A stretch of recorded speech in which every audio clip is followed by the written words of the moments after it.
இருங்கண்ணே, இந்த பணம் கொடுத்தேண்ணே ஒரு ஏஜென்ட்டை, அவன் எடுத்துட்டு ஓடிட்டான் போலுக்குண்ணே. ஃபோன் அடிச்சா எடுக்க மாட்டானே. கொஞ்சம் பொறுத்துங்கண்ணே. இந்த நான் எப்படியும் இன்னொரு 1 வாரத்தில் கொடுத்துருவேண்ணே பணத்தை.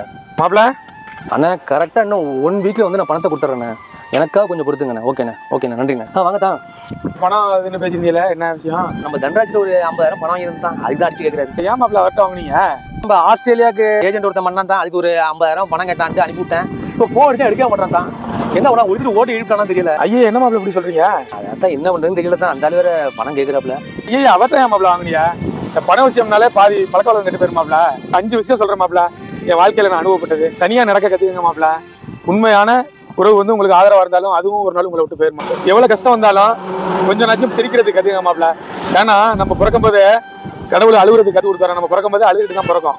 அதனால வந்து கொஞ்சம் நாச்சும் சிரிக்க கத்துக்கங்க. 3வதா ஒண்ணு சொல்றேன், மனிதனோட சிறந்த நண்பன் யார் தெரியுமா? அவனோட உடல் தான். அதை சரியா பேணி காக்காம விட்டுட்டா நெருங்கிய உறவுகளுக்கு கூட அவன் மரமாயிடும். காலியான பையும் காலியான வயிறும் நம்ம வாழ்க்கையில கற்றுக் கொடுக்குற பாடத்தை எந்த யூனிவர்சிட்டி வாத்தியாராலையும் கற்றுக் கொடுக்க முடியாது.